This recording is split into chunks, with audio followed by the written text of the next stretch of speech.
Hello students, how are you? कैसे हैं आप सब?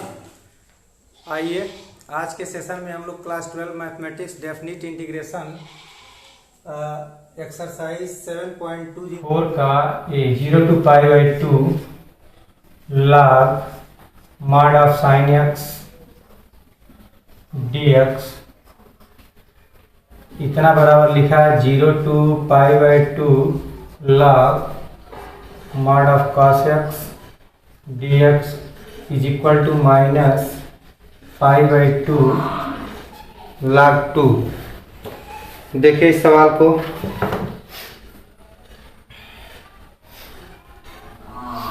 तो इस सवाल में मैं चूंकि इसको लेकर के इतना लाना है और फिर उसको उतना सिद्ध करना है, तो अब थोड़ा सा ध्यान दें।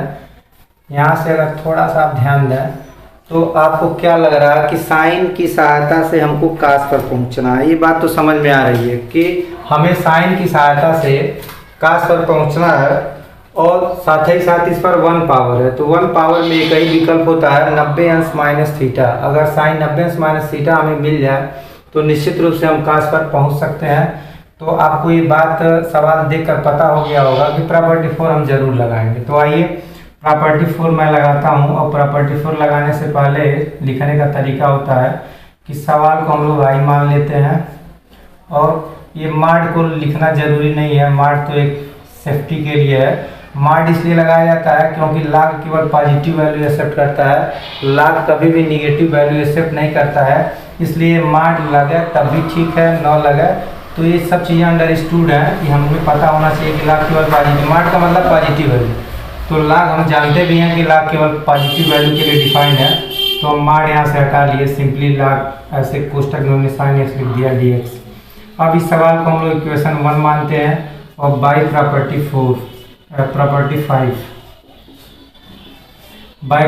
5 i is equal to 0 to π/2 log, जहाँ x है वहीं हम सब कुछ करते हैं। क्या करते हैं, ऊपर में से उसको घटा के लिखते हैं, यानी π/2 में से x को घटा करके लिख देंगे। यहाँ मजलूब कोष्टक मैं लगा देता हूँ। फिर इसको आगे सॉल्व करके देखते हैं क्या वैल्यू आती है। फिर हम लोग दोनों समीकरण को जोड़ते हैं सॉल्व करने के बाद। तो सॉल्व कर दिया जाए, साइन 90 अंश माइनस थीटा कास थीटा होता है। तो ये बात आपको समझ में आ रही होगी। तो ये हमारा पहला आइटम प्रूव्ड हो गया। ये प्रूव्ड भी मैं लिख देता हूँ और इसको इक्वेशन नंबर 2 भी मान लेता हूँ, क्योंकि ये चीज़ तो हमने प्रूव कर लिया। यहाँ माड लगा सकते हैं, माड लगाना ना लगाना ये अंडरस्टूड है। चलिए, तो ये चीज़ हमने ला दिया। अब हमको यहाँ पहुँचना है। तो अब वहाँ पहुँचने के लिए मैं इक्वेशन 1 और 2 को ऐड कर रहा हूँ। हमेशा जब भी प्रॉपर्टी 5 लगाते हैं तो सॉल्व करने के बाद जो रिजल्ट आता है उस रिजल्ट को इक्वेशन 2 मानते हैं, इक्वेशन 1, दोनों को ऑलवेज ऐड किया जाता है। ये वर्किंग रूल है। इस तरह आप करेंगे तो सवाल आपका जल्दी से आसानी से सॉल्व हो जाएगा। तो ये i2i हो गया। फिर ये और ये मैं यहाँ लिख देता हूँ 0 to π log sin x dx plus 0 to π नहीं है, π/2 है, log cos x dx। तो ये हो गया 2i is equal to 0 to π/2। मैं दोनों को कंबाइन कर लेता हूँ क्योंकि दोनों का लिमिट सेम है। तो लिमिट से मैं 2 बार इंटीग्रेशन लगा दिया जाए और लॉग के नियम से इसको कंबाइन कर दिया जाए। कंबाइन कैसे किया जाएगा, log sin x plus log cos x ऐसे लिख सकते हैं। और इसको एक कोष्टक बंद कर दिया जाए और dx बाहर लगा दिया जाए। तो ये कंबाइन हो गया। फिर log का नियम भी लगा दिया जाए। तो log का नियम ये कहता है कि अगर 2 log प्लस करते हैं तो एक बार log लिखते हैं और वैल्यू का जो भी वैल्यूज होती हैं उसका आपस में मल्टीप्लाई कर देते हैं, यानी साइन इंटू कास हो जाएगा। बीच में घोड़े का साइन हो गया। तो मैं इस सवाल को इतना बना दिया। अब देखिए हम प्रयास ये करते हैं कि हम अपने सवाल को किसी तरह से जो इनिशियल हमारा सवाल है, इनिशियल स्टार्टिंग सवाल में ट्रांसफ़र कर दें। प्रयास यही होता है। क्यों ऐसा करते हैं, यानी जो भी सवाल हम प्रोसीड आगे कर रहे हैं तो इस सवाल को अगर मैं इतना बना दूँ तो इसको मैं आई लिख दूंगा। क्या लिख दूंगा, आई, क्योंकि ये आई की वैल्यू होती है। तो अक्सर डेफिनिट इंटीग्रेशन में हम लोग सवाल को जब आगे प्रोसीड करते हैं तो पुनः अपने सवाल पर ही पहुंचने की कोशिश करते हैं। अगर यहाँ पहुंच जाए तो फिर हम इसको आई लिख देंगे। तो देखिए काफ़ी कुछ हद तक हम लोग पहुंचे हैं, लेकिन साइन के साथ कास भी आया हुआ है। तो एक काम मैं यहाँ कर लेता हूँ, 0/2 और इसको लिख दिया जाए 2/2। मैं लिख देता हूँ। देखिए 2/2 लिखने से बेनिफिट क्या होगा, 2 2 तो कट जाएगा, 2 ऊपर भी और 2 नीचे भी। तो इससे एक फ़ायदा मिला हमको कि ऊपर एक फार्मूला बन गया 2 sin A cos A, जिसको हम लोग sin 2A सूत्र से जानते हैं। तो ऊपर हमारा बनेगा एक्चुअली sin 2x बनेगा और नीचे इसका /2 है, ये वाला 2। ऊपर तो 2 sin x cos x sin 2x बन गया। फिर 0/2 2i = 2। अब फिर लाग के नियम से इसको मैं तोड़ रहा हूँ। लाग का नियम कहता है कि अगर लाग अंश बटा हर है तो लाग अंश माइनस लाग हर। आप सोच रहे होंगे कि एक बार यहाँ कंबाइन किया गया, एक बार जोड़ को गुणे में बदला गया, गुणे से फिर इसको भाग में किसी तरह से बना करके फिर अलग अलग 2 सवाल बना रहे हैं। इसके पीछे कहानी क्या है? तो कहानी जब तक मैं सवाल को पूरी तरह से सॉल्व नहीं कर लूँगा तब तक ये कहानी आपको समझ में नहीं आएगी। तो देखिए मैं सॉल्व कर रहा हूँ, इसके बाद आप खुद समझ जाएंगे कि ऐसा क्यों किया गया। देखिए ऐसा करने के पीछे अब मैं इसको भी सेपरेट कर रहा हूँ, दोनों को, log sin 2x को एक साथ, dx इसके साथ भी, और -0/2 log 2 dx। अब आपको कुछ समझ में आ रहा होगा कि इतना करने से फ़ायदा क्या है। अब देखिए आपका सवाल लगभग मिल गया। क्या अंतर है? सिर्फ 2 है, 2 को अभी गायब कर देंगे, 2 गायब हो जाएगा तो हम सवाल पहुंच जाएंगे। साथ ही साथ एक दूसरा जो नया सवाल जनरेट हो गया वास्तव में कोई सवाल नहीं है, क्योंकि log 2 तो कांस्टेंट बाहर हो जाएगा, 1 बचेगा, 1 को इंटीग्रेट कर देंगे। तो अब थोड़ा सा मेहनत और हमारे सवाल में है। तो अब इसको लिख दिया जाए 2i = 0/2 और यहाँ देखिए यहीं से मैं कुछ काम भी करना शुरू कर देता हूँ, क्योंकि हमको इस 2x को x बनाना है। 2x को क्या बनाना है? x बनाना। अब 2x को x कैसे बनाएंगे? तो इसका तरीका होता है 2x को कोई अलग वेरिएबल मान लेते हैं, t मान लें, कुछ मान लें। अब यहाँ इंटीग्रेशन करेंगे तो x का 1 हो जाता है, 2 रहेगा, 2 dx = dt बन गया है। या इसको हम कह सकते हैं dx = dt/2, ऐसे भी कह सकते हैं। तो अब ध्यान दीजिए, जो dx है इसको मैं dt/2 लिख दूंगा, तो 1/2 तो पहले आ जाएगा, dt अंदर हो जाएगा। चलिए 2i बराबर हमारा सवाल है 2i बराबर, तो dx का काम हमने कर दिया। अब आइए log sin t इसको लिख दिए हम। अब इसको log sin t लिख दिए तो कम से कम कुछ तो अच्छा किए, 2 तो गायब तो हुआ, भले वेरिएबल चेंज है, वेरिएबल को चेंज कर लेंगे। अब आइए लिमिट की बात करें तो लिमिट जब इसमें भरेंगे x को 0 तो t तो 0 आएगा, नीचे कोई प्रॉब्लम नहीं है। लेकिन जब x को π/2 भरेंगे तो 2 2 कटेगा, π/2, 2 2 कट गया, पाई बचा तो पाई हो गया। माइनस इसको उतार लिया जाए, log 2 को मैं बाहर कर देता हूँ और 1 को इंटीग्रेट भी कर देता हूँ, सॉरी यहाँ 1 बचेगा तो 1 को इंटीग्रेट करेंगे तो x आएगा, 1 का इंटीग्रेशन आता है x, और इसमें मान भी भर दे रहा हूँ 0 to π/2। तो दोनों काम एक साथ चल रहा है। यहाँ से 2i = 1/2 हो गया। अब देखिए एक समस्या और उत्पन्न हो गई। हम देख रहे हैं कि ये सवाल तो हमारा ठीक है, log sin में बढ़िया हो गया, x है तो t है, ठीक हो गया। लेकिन फिर लिमिट की प्रॉब्लम आ गई, लिमिट की समस्या। 0 to π/2 हमारा भी 0 to π/2 होना चाहिए। जब तक ऐसा होगा नहीं तब तक हम में इसको ट्रांसफ़र नहीं कर पाएंगे। तो अब मैं लिमिट को ठीक करने जा रहा हूँ। तो लिमिट को ठीक करने से पहले आपको मैंने बताया कि जब भी लिमिट की समस्या आती है तो प्रॉपर्टी नंबर 7 एक बार मैं यहाँ लिख के फिर आपको बता देता हूँ। प्रॉपर्टी नंबर 7 क्या है? प्रॉपर्टी नंबर 7 होता है 0 to 2a fx dx = 2 times 0 to a fx dx। ये कब होता है? जब f2a - x = पॉजिटिव fx।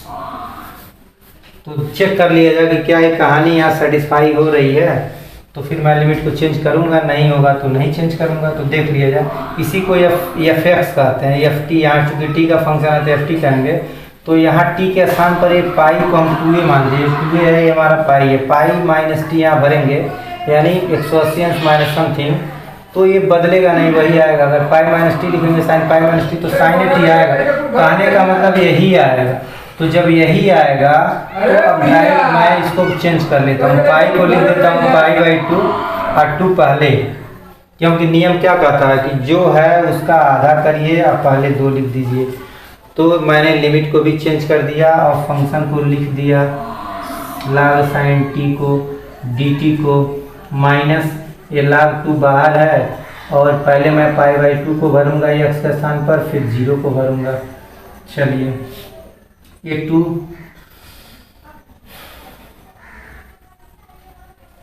और ये 2 तो कट जाएगा, तो यहाँ से हो गया 2i = अब ध्यान दीजिए सवाल हमारा 0 to π/2 log sin t dt ऐसे है। एक प्रॉपर्टी नंबर 2 चलती है। प्रॉपर्टी नंबर 2 ये कहता है कि वेरिएबल को चेंज कर सकते हैं, तो मैं ज़बरदस्ती यहाँ x लिख देता हूँ, तो यहाँ भी x लिख दूंगा। ये वेरिएबल चेंज करने की प्रॉपर्टी नंबर 2 है, जो आपको सब बताया जा चुका है।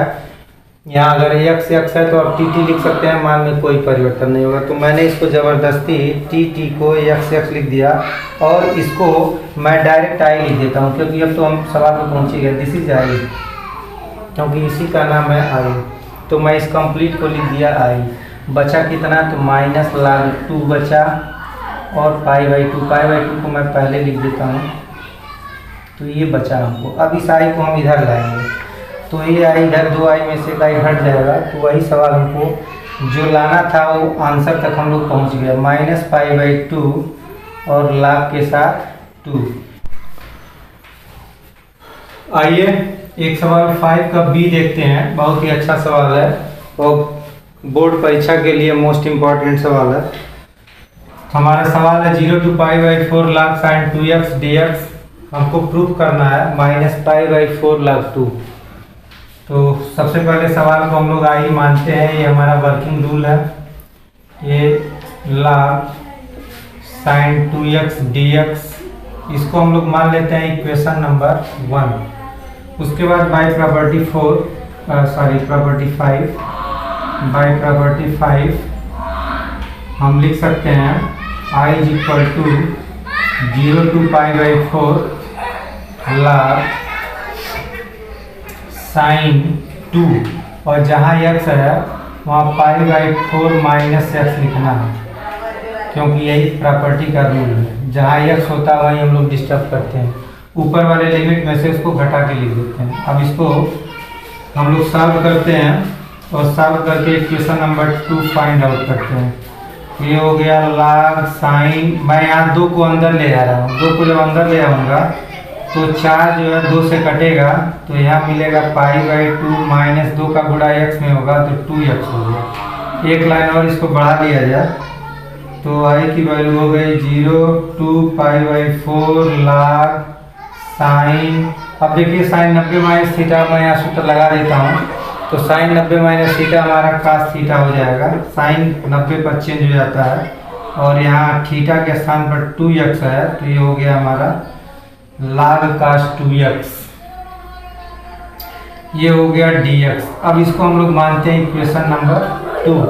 नाउ 1 + 2 हमेशा यही काम करते हैं, जब ये सॉल्व हो जाता है तो 1 2 को जोड़ते हैं। तो बाएं i और i मिलके 2i हो गया, और दाहिने देखिए 0 to π/4 वहाँ से हमको मिला log sin 2x dx plus 0 to π/4 log cos 2x dx।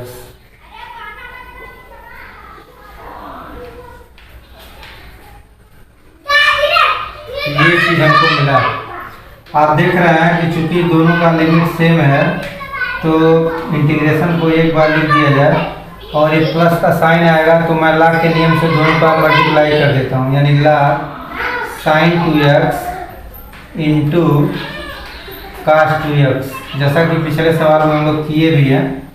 तो ये सवाल हमारा हो गया 2i = 0 to π/4 log, यहाँ मैं फिर 2 से ऊपर और नीचे मल्टीप्लाई कर लेता हूँ। 2 से ऊपर मल्टीप्लाई और 2 से नीचे multiply, 2 sin 2x cos 2x upon 2। तो अब आपको पूरा समझ में आ रहा होगा कि अब हम लोग कहाँ चलने वाले हैं। अब फिर log के नियम से इसको आगे हम लोग अलग अलग कर लेंगे। ये 0 to π/4 हो गया log, ये sin 2x बन गया सॉरी साइन 4x बनेगा, 2x नहीं 4x बनेगा, आप समझ पा रहे होंगे, क्योंकि जितना एंगल आता है उसका डबल एंगल होता है। जैसा कि मैं यहाँ लिख भी दे रहा हूँ 2 sin a cos a, आपने पढ़ा होगा formula 2 sin a cos a, तो रिजल्ट आता है sin 2a आता है, sin 2a। अगर ये 2 sin 2a cos 2a हो जाए, 2 sin 2a cos 2a, तो हमारा जो रिजल्ट आता है वो sin 4a आता है। कहने का मतलब ये हुआ कि जो एंगल यहाँ दिखता है इसका डबल हम लोग बनाते हैं। ये दिखता है जो 2a बनाते हैं, यहाँ देखिए 2x दिख रहा है तो हमने 4x बना लिया, और बाई 2 है तो लाग के नियम से मैं लाग 2 लिख देता हूँ। देखिए मैंने लाग 2 लिख दिया। क्यों ऐसा हो गया? क्योंकि लाग अंश बटा हर, लाग अंश बटा हर, तो ये बन जाता है लाग अंश माइनस लाग हर, लाग अंश माइनस लाग हर। चलिए इसके बाद आगे हम लोग बढ़ते हैं।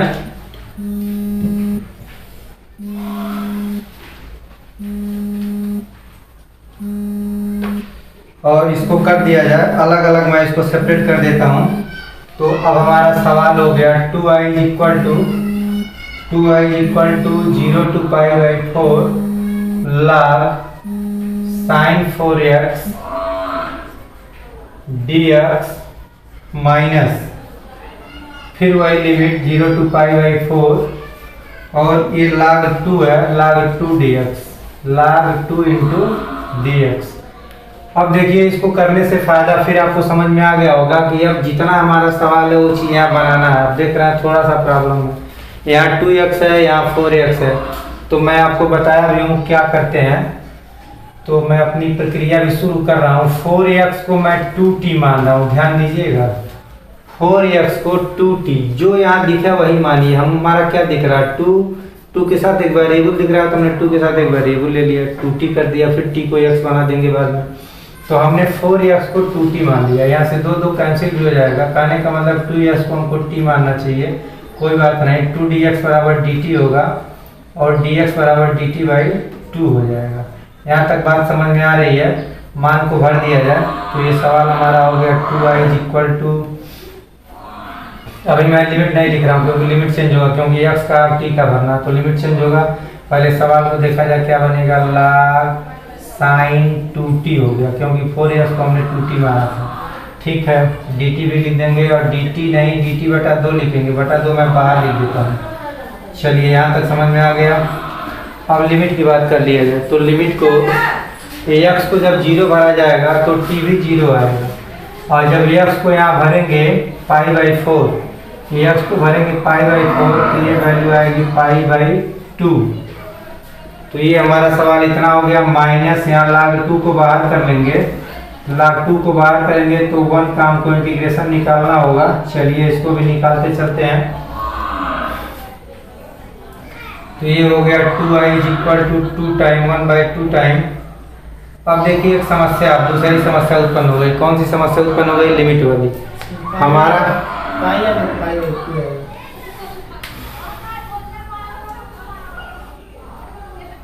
यहाँ जो π/4 है तो मैं वेरिएबल को जब चेंज करूँगा तो अब ये π/2 बन जाएगा, क्योंकि यहाँ मान भरेंगे। यहाँ x की वैल्यू जब 0 भरी जाएगी, यहाँ x को जब 0 भरेंगे तो t का मान 0 आएगा। ये तो ठीक है नीचे वाला। जब x को यहाँ भरेंगे π/4, क्या भरेंगे? π/4, तो π/4 भरेंगे तो 2 से 4 कटेगा, तो अब t का मान π/2 आएगा। तो ये लिमिट चेंज हो गया, चूंकि ये x का वेरिएबल है, t का वेरिएबल है, तो लिमिट को बदलेंगे, वो π/2 आएगा। चलिए अब यहाँ जो है एक प्रॉब्लम और आ रही है कि अब हमारा लिमिट डिस्टर्ब हो गया। तो हमने आपको बता दिया कि जब भी लिमिट डिस्टर्ब होता है तो हम लोग यूज कर लेते हैं प्रॉपर्टी नंबर 7।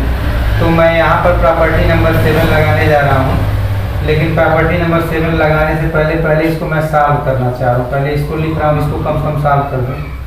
तो प्रॉपर्टी 7 अभी लगाएंगे, log sin 2t dt और माइनस, ध्यान दिया जाए इसको, यहाँ log 2 है और इसका इंटीग्रेशन x होगा और 0 to π/4 हम इसको पुटअप करेंगे। तो अगले स्टेप में 2i इक्वल टू हो जाएगा हाफ, इसको तो मैं चुपचाप उतार रहा हूँ, बाद में सोचूंगा इसके बारे में, sin 2t dt minus log 2 और पहले मैं π/4 भरूंगा, फिर 0 भरूंगा। तो ये चीज़ हमको मिल गया। 2i = 1/2 0 to π/2 log sin 2t dt minus ये π/4 पहले आ जाएगा। ये ना सोचिएगा कि 2 से कटेगा, क्योंकि ये लाग का फंक्शन नहीं है, गुणांक है। तो ये गुणांक है तो हर गुणांक लाग से पहले लिखे जाते हैं। कुछ लोग ऐसा भी सोचते हैं कि ये गुणांक 2 से 4 काट के π/2 लिख दें, ये लाग के साथ नहीं है। तो ऐसी गलती नहीं करेंगे, ये लाग 2 हो गया। हम देख रहे हैं कि हमारा सवाल तो लगभग प्रूफ हो चुका है। सवाल हमको प्रूफ हो चुका है, जो लाना था वो वहाँ तक हम पहुँच चुके हैं। सिर्फ प्रॉब्लम क्या है कि ये चीज़ को हटाना है और इसको आई बनाना है। तो अब इस चीज़ को हटाने के लिए मैं प्रॉपर्टी नंबर 7 यूज़ कर रहा हूँ। प्रॉपर्टी नंबर 7 क्या कहता है? प्रॉपर्टी नंबर 7 ये कहता है कि जो भी आपका फंक्शन है उस फंक्शन में 2a - x रख के चेक करिए कि क्या वही आ रहा है कि कुछ बदल जा रहा है निगेटिव टाइम। तो अगर मैं t के स्थान पर π/2 - t भरूँ तो 2 अंदर जाएगा और π/2 से 2 कट के π - 2t होगा, यानी फिर यही चीज़ आएगा। तो प्रॉपर्टी बाई प्रॉपर्टी 7 मैं यहाँ लिख देता हूँ। बाई प्रॉपर्टी 7 मैं डायरेक्ट लिख दे रहा हूँ। 2i = यहाँ जितना लिखा है उसका आधा बनेगा, यानी जो लिमिट है वो लिमिट π/2 है तो इसका आधा होगा π/4 और यहाँ 2 आ जाएगा। 1/2 पहले से है। और सवाल कुछ जो भी है सवाल मैं लिख देता हूँ। log sin 2t dt minus π/4 log 2। यहाँ से 2 कैंसिल हो गया तो हमारा 2i बराबर मिला। अब देखिए इसको मैं i लिख दूंगा। कैसे i लिख दूंगा? क्योंकि वेरिएबल तो हम चेंज कर लेंगे, t है तो उसको x बना लेंगे। तो जब t को हम x बनाएंगे तो हमारा फिर यही सवाल मिल जाएगा। तो इसको मैं i लिख देता हूँ। i minus π/4 log 2। फिर i इधर आएगा तो i की वैल्यू मिल गई माइनस टाइम π/4 log 2। सवाल का लेंथ थोड़ा सा बड़ा है लेकिन सवाल बहुत ही आसान होते हैं। आप इसको 1-2 बार प्रैक्टिस करेंगे, चीज़ें आपको समझ में आ जाएंगी। इसको आप लोग नोट करें, फिर हम लोग आगे बढ़ते हैं।